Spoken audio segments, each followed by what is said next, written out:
Neighbor was stealing water from my supply, so I ruined him. I live in Asia and just purchased a new house. Now, the previous owners were family friends who needed cash urgently and haven't been living in my country for nearly 3 years.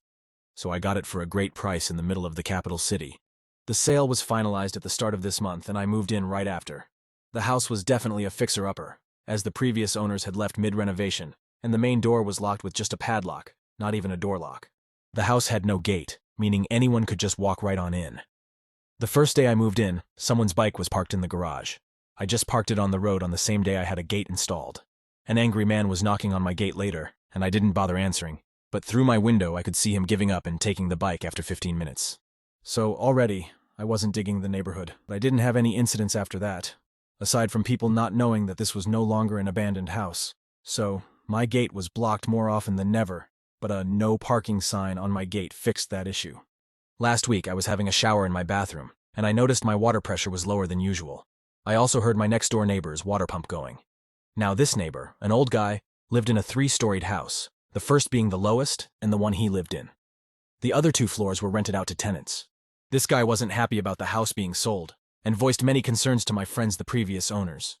He was super angry about it, and my friends did warn me, but I'm a 6-foot guy with 3 dogs. No way he was doing anything, and yep, he didn't. So with this living situation, a water pump is needed to pump water to the tanks on the roof, since the public supply's pressure is not enough to get it up 3 stories. Now I heard the water pump going, and immediately was suspicious. Sure, coincidences exist, but it wouldn't hurt to check it out. I waited till his pump turned off, and then turned on different taps in the house. Sure enough, the pressure was back to normal. This made me even more suspicious. But if he was stealing water, it also made sense. The water bills had been going up over the years this house wasn't lived in, but the house also had some water leaks. So it was chalked up to that, even if the bills were too high to be caused just by leaks. Now it's starting to make sense. At some point in the last 3 years, this old miser thought he'd save the cost of paying for water, and waltzed into the property and is siphoning water from my lines. I couldn't find where exactly he was siphoning water from, but after checking my pressure multiple times, I was pretty sure. So I sat on it for a few days, thinking if I should confront him, go the legal path, or just let it be. Now water in my country is very cheap. My total bill, even with washing 3 animals, a car every week, and watering my garden only costs like $5 per month, even with the neighbor also stealing some of it. But it wasn't about how much I was paying or who was paying for it. It's about entitled old people who think that they're deserving of using other people's resources without paying for it, and then getting away with it. It didn't sit right with me, and I really wanted to teach him a lesson. What I did was really simple. I just turned off my water from the mains. I wouldn't have to break into his property, nor would I be breaking any laws. It was the best way of getting back at him without needing to even lift a muscle. So on Monday, just 4 days ago, I waited till the pump flicked on and turned off the supply. Now, the way household tanks work in my country is that there's a ball valve in the tank which detects the level of water and turns on the pump. If the level doesn't increase, the valve stays open, which electronically sends a signal to the pump to stay on until the level gets to a point at which the valve closes and also shuts off the pump. However, the level wasn't increasing, and anyone knows that starving a pump of water isn't a good idea. This way, my expectation was that I'd burn out his pump and cause issues with his tenants. What I didn't account for is that his pump running constantly would mess up the fuses by constantly drawing power overnight and absolutely destroy his wiring. If he decided to upgrade his household wiring to a more modern standard, this would have been prevented. This house clearly still had 90s era wiring.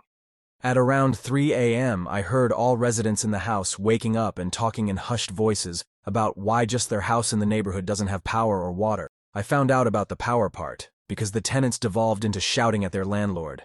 Our tenant protection laws are very important, and power and water are classed as essential even on a state level.